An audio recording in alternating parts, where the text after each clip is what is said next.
Good morning, and thank you for joining us for our session today on FSC Accreditation. My name is Ashley Moroney, and I'm the Regional Marketing Manager at HammerTech, and I will be your facilitator for today's webinar. This session is designed to be an educational industry forum. This is not a product demonstration or a commercial session. It is particularly relevant for those who are responsible for accreditation oversight and also system maturity within your business. The aim of today is that you'll leave with greater clarity on the intent behind the WHS accreditation scheme. You'll hear insights into what meaningful active safety management looks like beyond documentation. We'll also cover practical lessons from achieving and maintaining accreditation. And finally, we want to provide a clear understanding of how traceability, evidence integrity, and digital oversight support defensible compliance. There is no doubt that FSC accreditation plays an important role in the strengthening of the consistency across the industry. Today is an opportunity to explore the perspectives of the governing body, the builder, and the advisor, and how they align, particularly as projects become more complex and increasingly data-driven. I'd like to welcome our panellists for today's session. First up, we have Justin Bell, Director at the Office of the Federal Safety Commissioner. Hi, everyone. We've got Mick May, the HSEQ Manager at GRC Buxton. Morning all. And we've got Mark Wright, the Managing Director at FEFO Consulting. Exactly. We'll begin with perspectives from each of our panellists, followed by an audience Q&A. So please feel free to submit your questions via the Q&A function throughout the session. Before we move into the practical experiences, it's important to ground this discussion in the intent of the scheme itself. There can sometimes be a perception in industry that accreditation is primarily about compliance or documentation. First up, I'd like to begin with Justin. He will take us through the scheme, how the OFSC regulates safety and practice, and how they work with industry.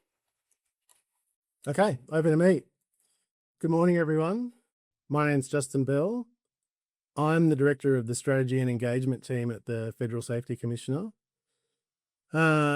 We support the Commissioner in the administration of the Work Health and Safety Accreditation Scheme. I'd firstly like to thank HammerTech for the opportunity for the FSC to speak to you all this morning about the scheme and whether it might be relevant to your business. Before I begin my presentation, on behalf of the FSC, I'd also like to acknowledge traditional custodians. I note that it's Reconciliation Week this week, marking anniversaries for both the 1967 voting rights referendum and the Mabo decision.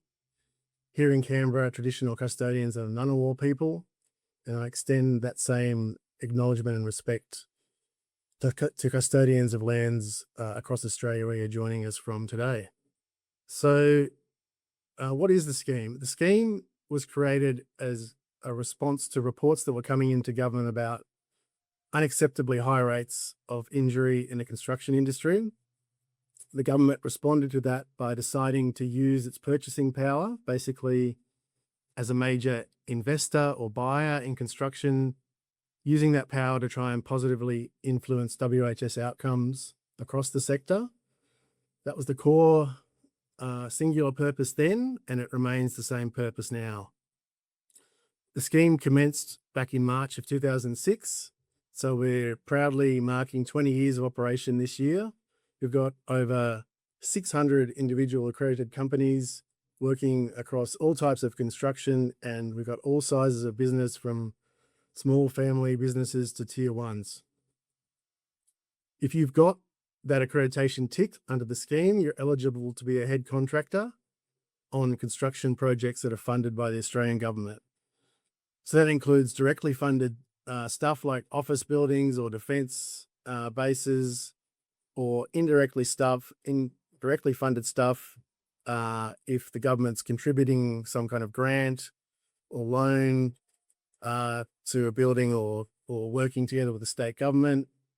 So that's your things where you'd expect government to be involved, like hospitals, schools, large civil infrastructure.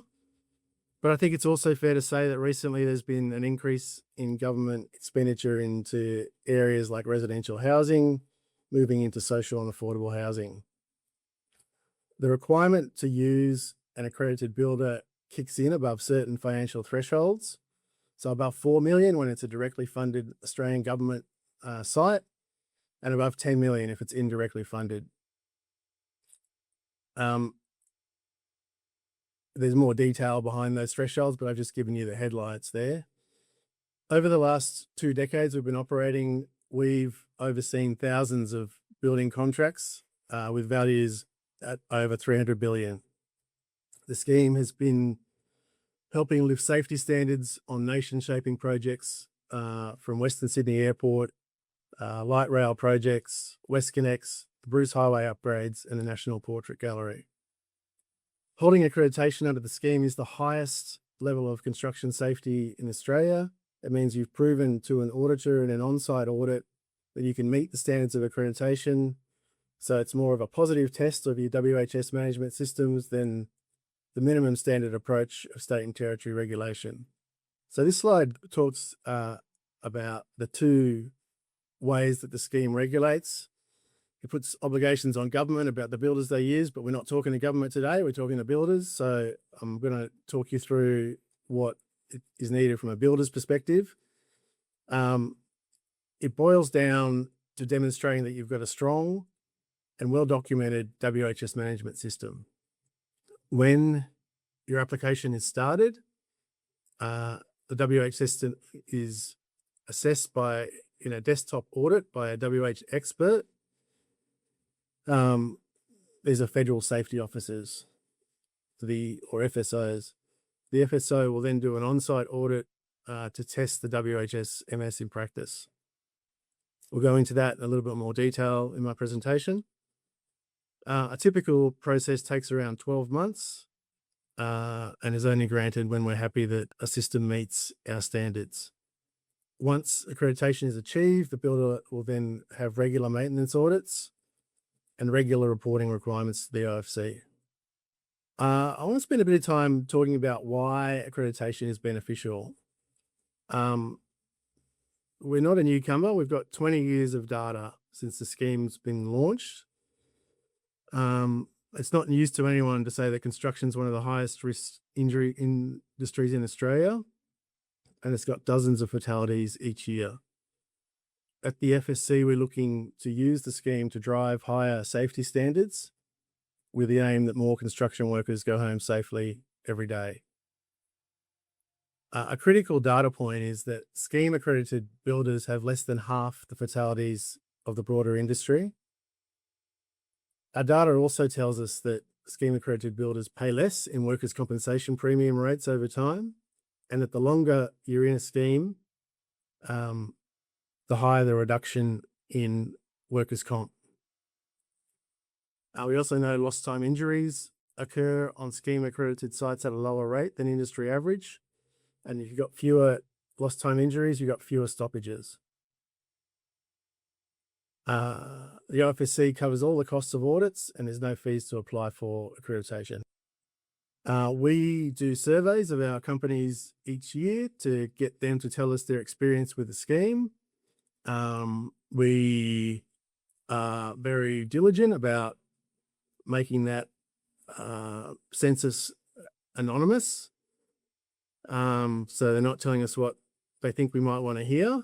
And for a pretty consistent amount of time, we're getting really strong results, as you can see on the slide, about companies having positive experiences with the scheme, around that 90% figure for what respondents and companies think in terms of what the FSC has done improving safety in the construction industry.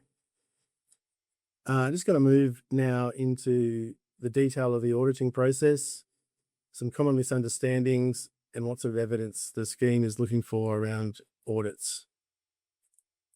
The purpose today is to give some general information rather than getting too much into technical detail. Accreditation, of course, starts with an application. We have an FSC platform for applications. We call FSC Online. And when you apply, you're asked to provide a system map listing where key elements of the FSC's audit criteria can be found in your WHSMS. Completing that's a key foundation part of the application and a critical reference point. It can also help you identify gaps in your system that may need to be addressed. Once we're satisfied that you've completed an application with enough information for us to progress it, you move to a system validation audit with one of our FSOs. All of our FSOs are specialist construction safety auditors who hold significant qualifications. They'll do that desktop audit of the system against the scheme criteria and look to identify gaps that need to be resolved. You'll then progress either to a follow-up, SVA, depending on how you go in the first one, or to an on-site audit if you go well. At the audit, we're looking for companies to demonstrate practical implementation of the system, and we need to have a site available with at least 2 active hazards that can be audited. The FSO will be looking to make sure there's a documented process to address the audit criteria. If your references are too high level, it won't pass muster. And the FSO is also checking, as I said, to ensure that process is properly implemented on site. If there are issues on an on-site audit, FSOs raise corrective action reports that companies need to address. Often or sometimes, an initial on-site audit will need to be followed up with 1 or 2 follow-up audits to address any issues that come up through those corrective action reports. Before we make a decision to accredit a company, we want to have a comprehensive assessment of the company's capability and commitment to WHS. That looks not just at the audits, but the company's past experience in managing construction hazards and high-risk activities and historical safety safety performance.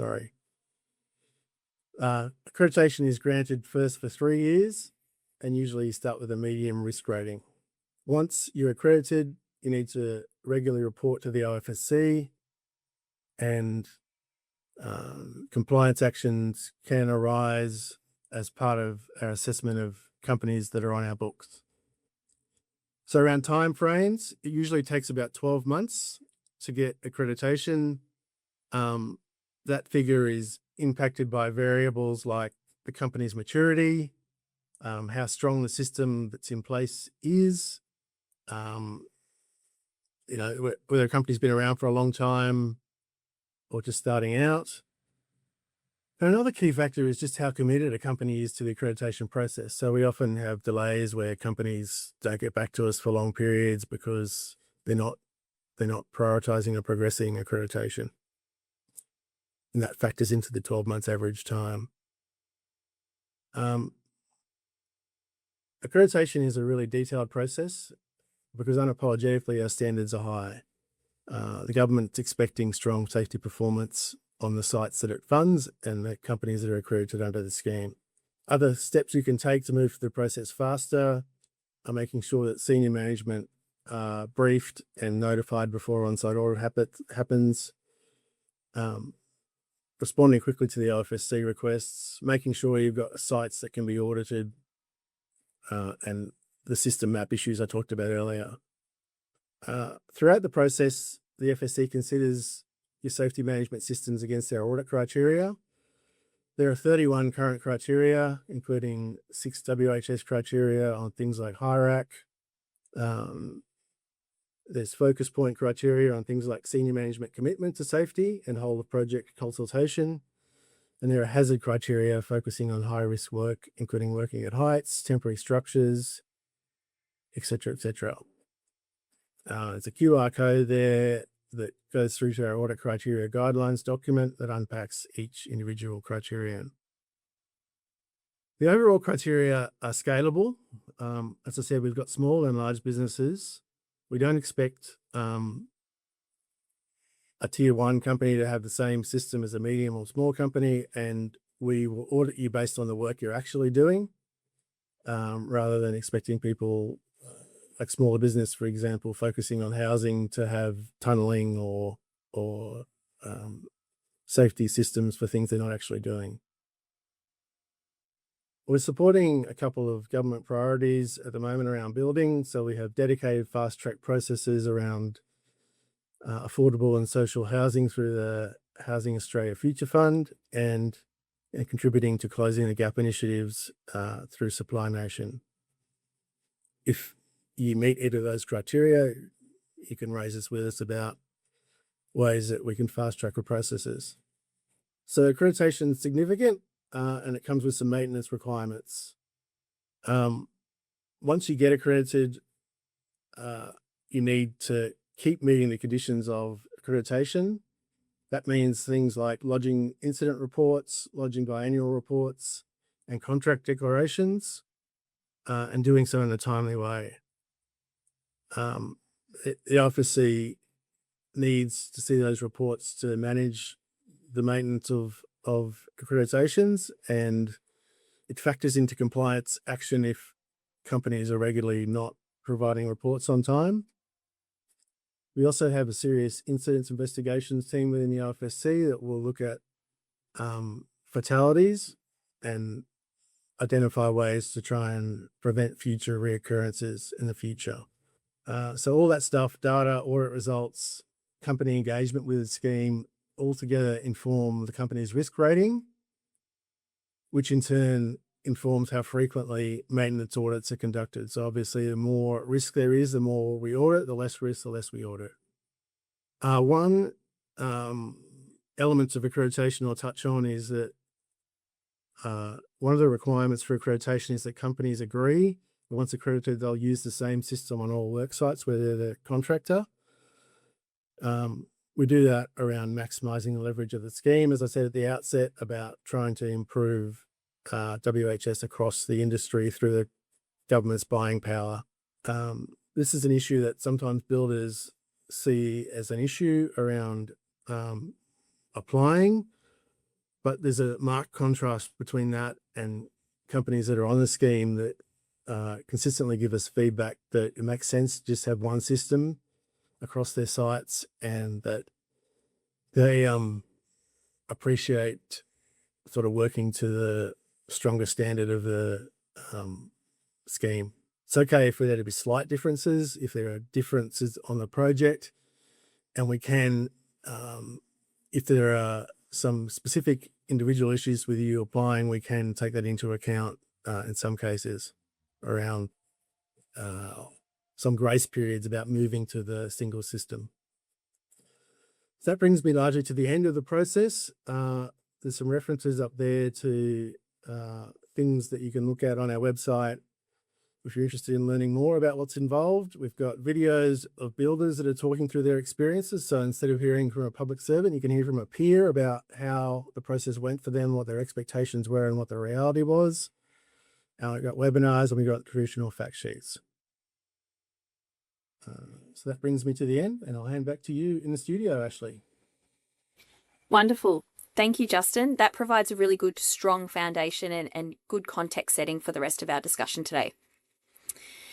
Turning now to the practical side, I'd like to invite Mick May to take us through GRC Buxton's experience. So Mick, accreditation is often talked about conceptually, but the real learning comes from lived experience. So can you just walk us through why accreditation was strategically important for GRC Buxton and what the journey actually looked like internally? So I suppose from our point of view, Ashley, look, it was when I was brought on probably around 2 years ago. It used to be a company called Buxton Constructions, and obviously they let their accreditations lapse and etc. So it was really important for the new business to make sure they got the accreditations and the ISO accreditations as well to get up to scratch, because not only just for pricing government work, but when you do a lot of tenders out there, a lot of clients now, private clients, also ask for what accreditations do you hold, etc. So it stands you in good stead for both, I suppose, government work and non-government work, to say that you've got a robust safety system, which is great. And look, for us, for when I was brought on, it was a key point to get these accreditations in place. So it was very important for the business, because otherwise we wouldn't have been pricing certain work. So look, we were able to get through, as Justin said, within 6 months, which was a pretty good effort from the team here. And obviously we had a little bit of external work from a company called Elliott Safety, in particular, Eliza, one of our key people. But yeah, overall it went reasonably well. But yeah, it was quite daunting in some areas because there's a little bit of things let lapse, I suppose. But now we've got a pretty robust system, so we're quite happy how the process went, and we've gone from, as Justin said, a medium risk business down to a low within that period, which is a pretty good effort by everybody. Yeah, definitely. What was more challenging than you expected in terms of that accreditation process? I think probably there was no safety manager here before I got here, so that the system had lapsed a little bit and a little bit neglected. And I suppose what we got with going through the process is getting a consistent approach with systems, with the amount of work we did. So then it leads into the next session why we're doing it, which is obviously to get the consistency across the business. As Justin was saying, you don't want two systems, which makes it very difficult for not only to manage it, but also for people on the ground to understand what good looks like. So that was probably one of the things. It's that consistency and why the need to change. As I said earlier, a lot, not just government clients, external clients are asking for these accreditations, which stands you in good stead when you're pricing work. So, but it was quite a significant change for staff to I suppose, I shouldn't say be a safety cop, but just to get people having a consistent approach on why we need to do things certain ways. Yeah, right. And that probably leads into my next question. Just thinking about your organisation, GRC Buxton, I guess during this process, what shifted culturally or operationally as you worked towards that accreditation? Oh, I think there's a bit of both. I think operationally, we've now got that robust system which works, and people are now getting more used to how it works. But also, we've seen probably a little bit of a shift in team structures. So there's a lot more of people, I suppose, doing a little bit, which helps. So it's not just wholly and solely reliant on one person, which is a good thing, because I think you see a lot of organisations I've been in, it's usually just the safety person is the system. And look, I will say we do use HammerTech, which is good for our business, but it's also, obviously, we're in Victoria. It's a lot of Victorian businesses use it, and the subcontractors use it. So that does make it a little bit easier for our staff when we're talking through HammerTech, etc., and what onboarding, etc., and they know what to upload, which is a big thing. But yeah, overall, our team structures have got a lot better with that consistent approach. Great. So as your projects scaled, how did you ensure the documentation, site practice, and leadership oversight remained aligned across your various locations? Yeah, so once we did get accreditations, we hired a systems coordinator who was very well versed in systems and the use of the platform. Look, she's done a great job, Amy, for us. She's very knowledgeable, but she keeps it consistent. But she's also very good at, or I shouldn't say just Amy, but the teams are now very good at supporting staff, subcontractors, training, using that. She makes up her own cheat sheets, even though HammerTech have got their own, to try and simplify it for not just our staff, but for subcontractors, anybody else. Mainly looking at, as I say, the dashboards, inspections, what good looks like from her knowledge and ability and shortcuts to get people to use the system. So it's pretty compliant, which is really good. So, but as I say, it keeps it aligned when you've got that gatekeeper, if that makes sense. She's the only person, or there's only myself and herself who can change the system. So we've got a pretty consistent approach, and probably people out there currently, when I first started, there were people using paper versions, things what was saved on the desktop. Now we've got everything it's either on the server or it's in HammerTech. That's the only place you can get it from, and that's, I suppose, been the hardest way to change people's thinking, because they only know what they know. But over the journey, it's got a lot better, and people are understanding the system a lot more, which is great. So it's been a bit of a journey, but I think probably most companies have gone through that journey. And so, talking about that, the systems and the platforms there, did improving that digital visibility or traceability change how leadership within GRC Buxton engaged with your safety data? Yeah, I think it has overall. Look, the great thing about it is, as I said earlier, everybody can see what's on the platform, so it's visible, etc. And I know there's a little bit of talk about potentially later talking about due diligence. So what we've tried to do also to keep senior management across everything what's happening, the project managers / site managers with the team, they do what we call a proactive planning checklist. So it's basically a look ahead. So once they complete that proactive planning, that then goes out to the senior leaders, directors. So they've got visibility of what's coming up. And if there's, I suppose, any gaps or assistance they might need from the safety team, or what's working well or not, what's not working well, that they can actually see where that is. So teams are actually reporting up, so they understand where there might be any potentials where they need assistance or things what they've done well. So I think that's pretty good, and our senior leaders starting to use it a lot more, which is good, because they've got that visibility and that understanding, and they've had the training, etc., to find out and where to look for. Great. And so what role have I guess the systems that you're using, documentation processes or digital visibility, played in helping you maintain that consistency across your projects? Oh, I think, look, it's just that, I suppose, constant monitoring. Everybody can see, or if somebody's falling short, they can help them out. But it's the key to it is, and I suppose it's like any business or anything you do, it's just consistency, and that's what we're looking for, and that's probably the hardest thing to get to. But we've got the tools there, or the teams have got the tools as well, not just senior people in the business, to check, help, review, monitor, whatever you want to call it, but they're out there and they can see what's going on, which is a great thing. So I think just that consistency, and as I say, having that, say, the HSEQ coordinator type role, it really does help, because we use insights a lot as well, so that helps the teams on the platform. So there's a lot of things we can run individual reports for certain teams on what they need for that project, which is great. Yeah.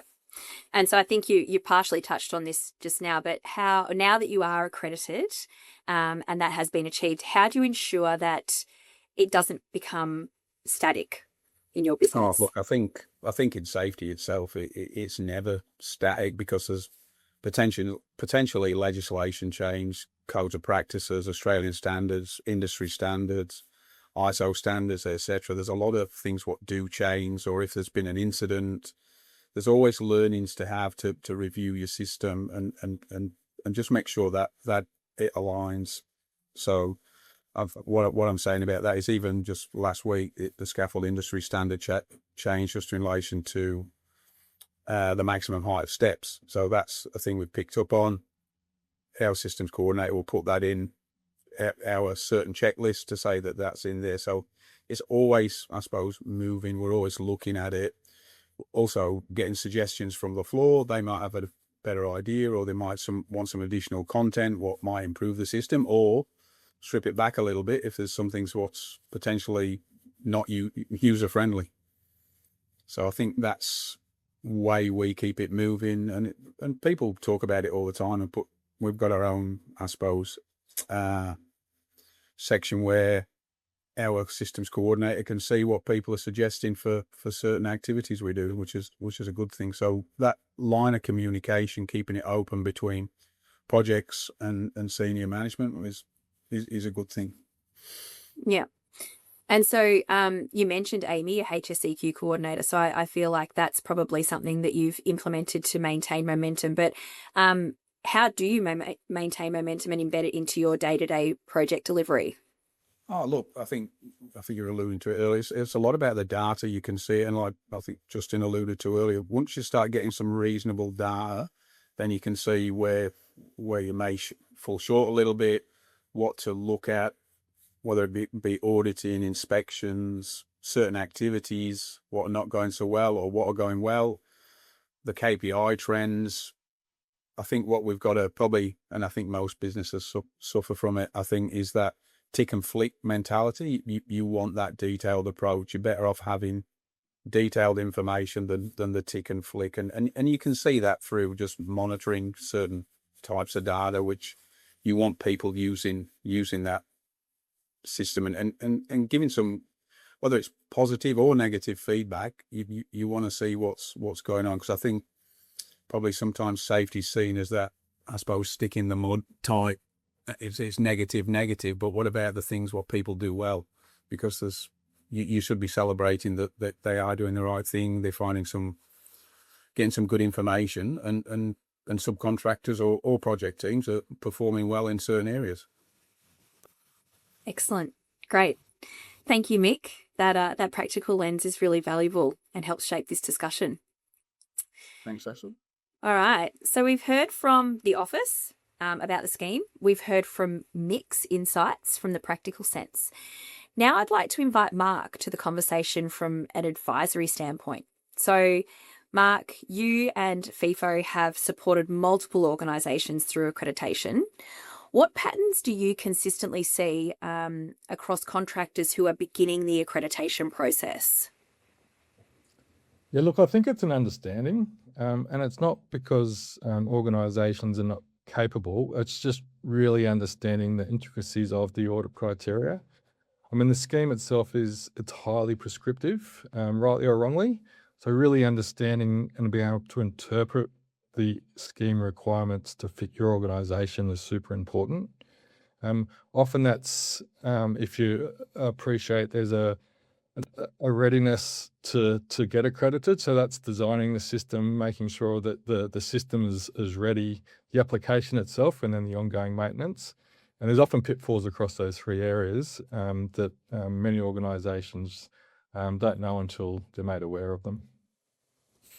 Yep. So when you're thinking about those those organisations, what separates the organisations who move through accreditation smoothly versus those who might tend to struggle a little bit?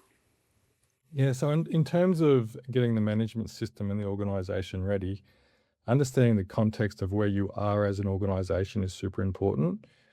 You don't want to sort of set yourself up to fail. And often that's the case. Firstly is understanding, do you need to start again and rebuild the system from scratch? So if you liken it to a construction project, is it a knockdown rebuild or is it a renovator's delight? So being really clear on what the best approach is for your organisation is super important, because if the fundamental design of the management system is not right, given that the requirements are so high, you can end up tying yourself in a knot.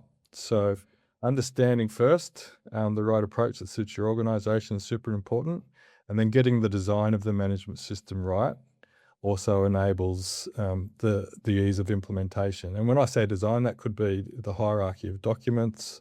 It could be understanding how the scheme requirements map across your management system. It's understanding the actual criteria itself. Often people don't realise that there might be one criteria, but there could be 2 or 3 different requirements embedded in that one criteria. So yeah, really understanding those requirements and interpreting them for your organisational need is super important. Are there common misconceptions or recurring pitfalls that you encounter? Look, there are. Look, in terms of common pitfalls, often organisations who are requiring FSC accreditation need to understand the level of integration of what they're trying to do across other aspects of their business. And that could be different aspects of the management system around quality and environment in terms of the level of integration, or it could be the level of integration across their business systems as well. So I think understanding how to integrate the FSC requirements into your existing system or the new system that you're creating is really important. The other pitfall that we see often is because it's a free audit, people say, oh, look, we'll just give it a crack. We'll see how we go. What often is the case is because it is quite a difficult process, it's very rare that people pass the first time. And the way that the audits are often set up is that the second time around, they focus on just the non-conformances. So if you're going into the second audit with 50 non-conformances, that's really hard. But if you're going into the second audit with 5 non-conformances, it's almost, a walk in the park. So setting yourself up to be ready and really ready for the first audit is super important, because then it just makes the process ongoing that little bit easier. Great. And from your perspective, what does audit ready really mean? Is it about preparation before an audit or something a bit more continuous? Oh, look, to make it sustainable, it needs to be continuous, but as you might appreciate, to be prepared for an audit, there's a whole heap of work that needs to be done in terms of ensuring that the system itself is not only designed and developed in the right way, but then implemented effectively as well. What we often find is organisations who don't design the system right and have a single source of truth to various bits and pieces. As soon as you change one area of the system, it has a knock-on effect. So understanding how to map your system properly against the requirements and mapping them against a single source of truth is super important. The other thing that I think is really, really important is trying to understand what the drivers are for the business as well, how it relates to the strategy ongoing. Often the FSC is perceived as this compliance exercise that are a bit of a pain. But if you can relate the requirements back to where the strategy of the organisation's going, in terms of what's going to add value back to the business, often people got a little bit more motivated to actually jump on board and help execute the FSC requirements in a meaningful way. Great. And so when you look at accreditation failures or friction points, how often does it come back to evidence gaps or inconsistent documentation across projects? But because the FSC scheme audit criteria is super prescriptive, often the failure is around the documentation and process itself and understanding how to document things. So I think, unfortunately, having the processes bedded down as it relates to your business is super important. But also understanding how to do that in a pragmatic way that suits your business. As you might appreciate, there's lots of ways to skin a cat. And I think if you can develop, not only understand the requirements, but understand how it then relates to your business and how you can apply that in a really simple and pragmatic way, that often helps. I mean, you can meet the FSC criteria and do it in a really, really difficult way that's really hard to execute. But if you can do it in a way that's actually simple and easy for people to understand and implement, it makes a huge difference. Great. And are you seeing a shift in how digital systems are strengthening or sometimes complicating accreditation readiness? Yeah, for sure. So look, there is no doubt that the use of technology and software is a great enabler to help organisations both automate and implement these systems. The downfall often comes where people are not ready. If the foundational systems around the management system itself or the requirements are not clear to begin with, and they're jumping straight to solution mode and thinking that software is going to solve the problem, they could end up in a world of pain. So I think having the foundational management systems and being clear on what the requirements are to begin with is super important. And once that's implemented and the foundations are there, then enabling that and automating that with software can make it incredibly beneficial. Excellent. And so finally, for contractors who may be earlier in the journey or just starting out, deciding that they want to pursue accreditation, what advice would you give them? Speak to other builders. There's no way of finding out lessons learnt by speaking to people who have been through it, and really get the right advice up front around what best solution is for your business. Just because one builder has done it a certain way doesn't necessarily mean it's right for you. Having someone who has got some experience around understanding the FSC requirements and interpreting them for their business can be hugely beneficial too. Great. Excellent. Great advice. Thank you. That external perspective adds important depth and helps to round out the conversation today and the final perspective. So that's great. Thank you, Mark. So we've had some questions come through while we've been chatting to each of our panelists. So I'd love to bring everyone back into the conversation now. So welcome back, Mick, and also Justin. And we've had a couple of questions come through while each of you have been presenting. So I'd like to start off with one, Justin, this one's for you. So you mentioned the safety map. Is that the company's safety management system? Or can you just clarify that one?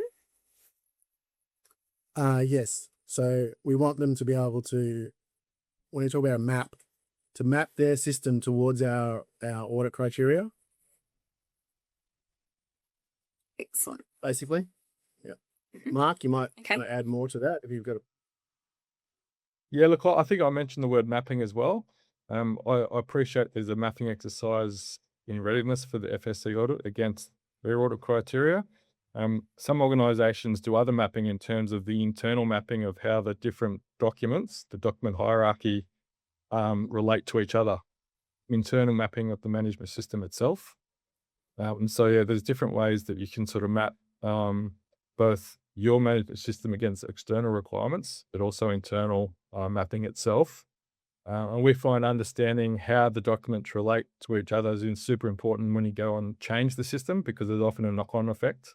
Mickey may have realised this. Once you change one part of the system, it's, the knee bone's related to the ankle bone and hip bone. But if you understand the relationships, often when you make the change, you can make it in a way that then is really effective. I think also, Mark, that the thing with map, it probably makes it easier for you guys so that when you come and audit and you think, yep, I can find the documents easily. This is the part of the system I'm auditing, etc. So I think it has that knock-on effect for everybody. So shows that, I suppose, the contractors are organised and it's probably easier finding documents for you guys and the information you require. Great. Thank you. Mick, this one came through during your presentation. So how can, hang on, sorry, 1 second. Could you kindly explain more about the purpose of the proactive inspection idea?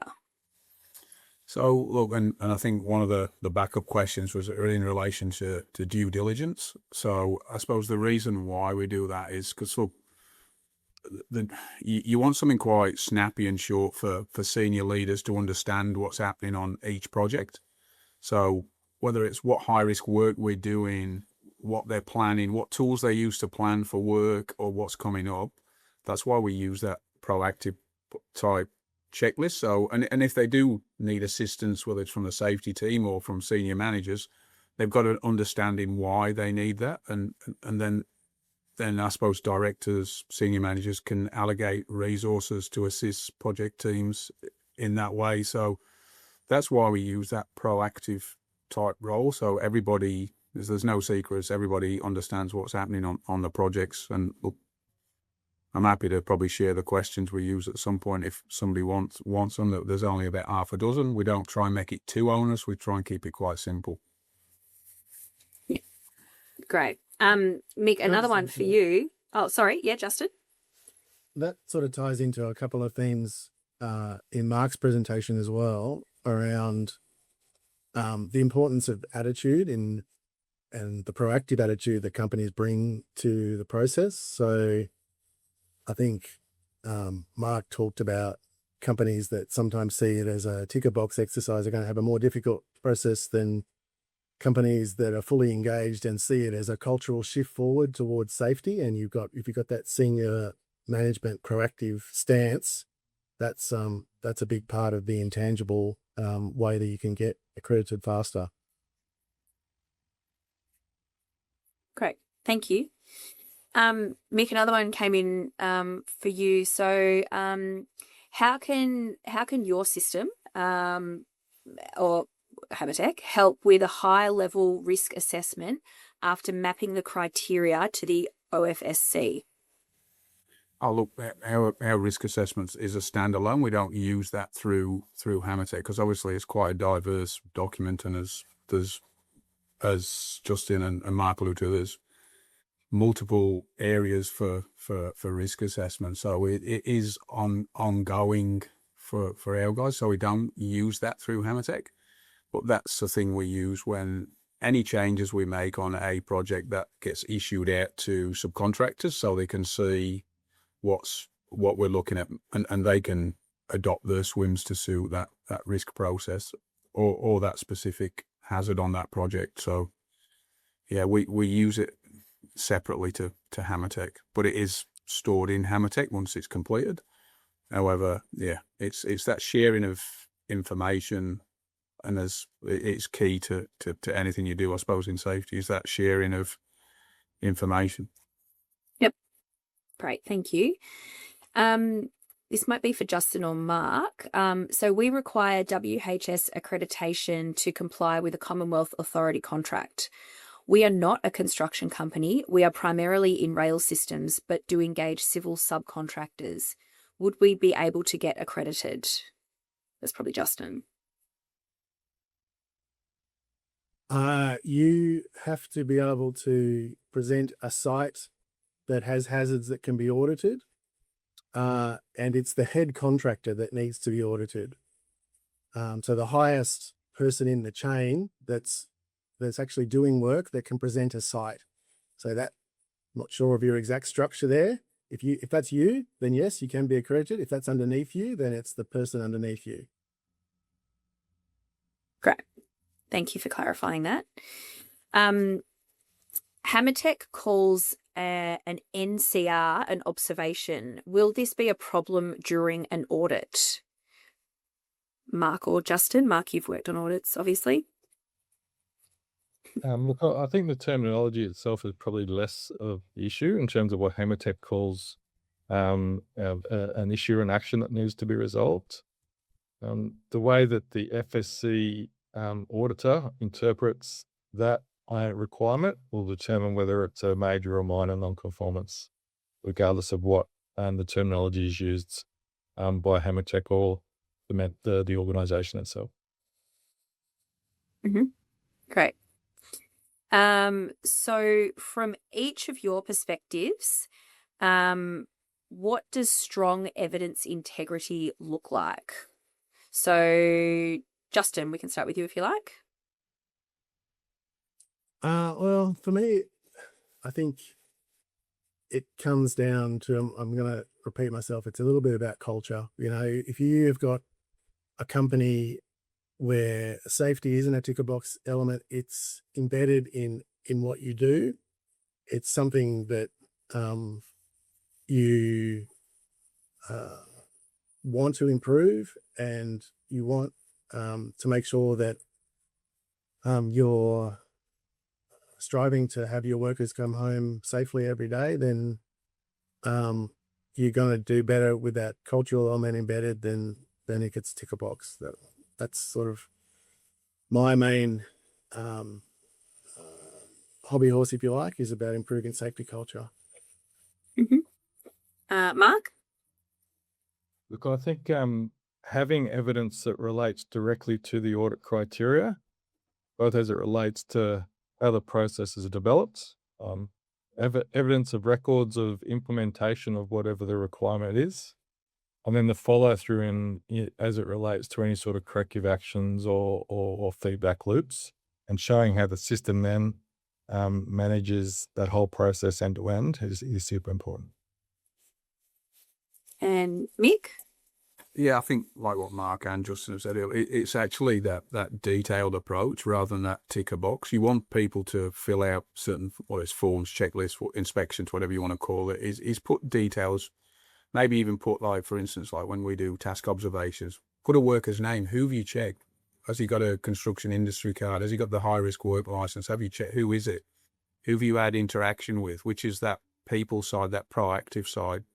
Ask those type of questions and record it, and then, and Mark and Justin can correct me if I'm wrong, but that's what they look for when they come to audits. That's that detailed information Have you checked when the plant's been serviced? What date was it? And then you can close that loop. Or if you've got a gap, well, then you can raise an observation or an issue, whatever you want to call it, and see that you're actually checking what your system says. Yeah, look, I tend to agree, Mick, and I think an easy way to enable that to occur is to ensure that the processes that we develop really explain which position, so who needs to do the activity, when it needs to occur, and then reference the tool and how it's applied. So if you can follow the who, the when, and the how it's done, that often enables things to have really clear expectations for them to be delivered in a way that's going to meet the FSC requirements. But I think also it then stands you in good stead. Let's say if there has been an incident, Mark and Justin, at least then you've actually done as much as you can do in relation to processes. And then there is human error. We all get that. But it's if you follow your system, you can't usually go too far wrong. Touch wood. Excellent. Thank you. Just got one coming through. It's just someone who's actually been audited. I'm just having a look at this one here. So I've been audited by different FSC auditors, and their interpretation is sometimes totally different. How does FSC control a uniform interpretation or consistent interpretation of FSC auditors? Yeah, we've had that feedback before, and we do make a conscious effort to try to drive better consistency across auditors. We have processes around our FSOs getting together and looking to work through areas where we've got that sort of feedback. So happy if you want to pass that feedback on to us about what the criterion are, that can feed into our processes about continuous improvement. It's something that we do like to minimize as far as possible and to get the FSOs as much as possible singing from the same song sheet. So encourage you to pass that feedback on to us by email so it can factor into consistency assessments. Great. Thanks, Justin. And another one for you as well. Will the FSC audit criteria be changed or updated anytime soon? I think the criteria had been around for 12 years or more in their current form. So at some point, yes, there will need to be revisions and updates to it. And that is something that we would consult with industry about rather than just dropping it on people. There'll be an opportunity for people to consult and see what possible changes are going to happen before that happens. It's not anytime imminent. And is the audit criteria currently under review around being potentially simplified? I've got someone here that's mentioned that late last year it was announced that the FSC were going to review it. Is that underway, or how is that going? But he's going. There's a process of not led by me, or sorry, I don't have details of that to hand. But yes, that has started, and as I said, it will involve consultation with industry and engagement around how that's going to happen and what criteria might be changed, including possible simplification. Excellent. Thank you. Okay, we've got one here. So how can we make sure that the focus remains on outcomes, doing our job, and it's not just about admin? Who would like to jump in on that one? I'll go if you like. Yeah. I think that's, and I probably should have said it earlier, it's more so about people being visible. So, like, I'm a big believer. I don't like I'm in our office today. I don't like sitting in an office. I like to be going out there looking, asking what's going on, going to have a look for myself rather than looking at dashboards all the time, etc. Because sometimes that can be a little bit misleading at times. But I think you've got to be out there looking at what your systems are doing, what your people are doing, giving them some feedback. Like I say, Amy, who works for me, she's out there all the time. So if somebody needs some support with systems or training or upskilling, you're visible and you're out there, and you go and ask the questions. I think, like I said, it's like that proactive side of it. Go and ask a few questions, because sometimes you'll get this better answer from the workers on the ground. They're doing the work. You can write as many great swims as you like or whatever, but sometimes it might not be what they actually do, and then you can make certain changes and get them involved. I think that's probably what we miss sometimes, is the guys and girls on the ground, I should say, are doing the work. So go and ask them a few questions. They'll give you the answers if you want to find out, or you're interested in changing things. I think that's probably one of the keys to be visible. And on Ashley, I think the nature of the audit criteria, the FSC, it is very process heavy. And I think it's not surprising that questions asked around it being very admin focused. Assuming that you do get the system up to the right standard and the processes are in place. Another way to sort of shift the thinking and the mindset around compliance, process and admin, it's working with and coaching with the frontline operators on how effective the controls are, particularly around the implementation of what needs to be done. And not just the front line, to be honest. A lot of the FSC criteria is there's requirements both at a project or site level, but also at a company and enterprise level as well. It's that working with your senior managers too around the quality of the reporting or the quality of the performance and insurance reporting too. Great. Thank you for that. We are just in the final minutes of the session. I do want to acknowledge there were a couple of questions that came through relating specifically to the HammerTech system. As mentioned at the top of this conversation, this webinar, this wasn't a product session. So we can address those questions offline for those people that do have questions around the platform and how that relates with the OFSC audit criteria. So if you have those questions, we can reach out to you after this, or please feel free to come to us and we can have a chat to you around that. So look, I'd like to thank Justin, Mick and Mark for their openness and their insights today.